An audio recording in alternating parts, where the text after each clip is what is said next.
Welcome to the Banker Lamp. Please enjoy the video. You start by launching the first app, then open recent apps immediately. This is the only reliable entry to true split screen on the Tab S9 FE. Once recent is visible, tap the app's icon at the top of its card and pick Open in split screen view. This pins the first app to the top or left. Make sure you choose the app icon, not the card body. That specific tap is what triggers the split option and avoids accidental full screen actions.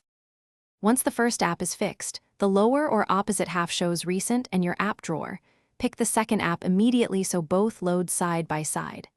Tap the second app and it will occupy the remaining space. If it's not in recent, open the app drawer and tap it from there. After both apps are visible, use the center divider to drag and resize. This changes the split ratio. If you need landscape, rotate the tablet and make sure auto-rotate is enabled to finish, position the apps exactly how you want by dragging the divider. You can also tap the multitask handle for extra options like app pair. When you're done using split screen, drag the divider all the way to one edge to return to single app mode, or open recent and close one of the split apps.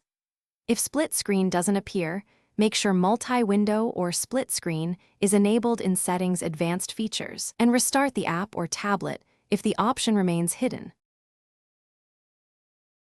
Thanks for watching. If this was helpful, leave a like and consider subscribing. See you next time.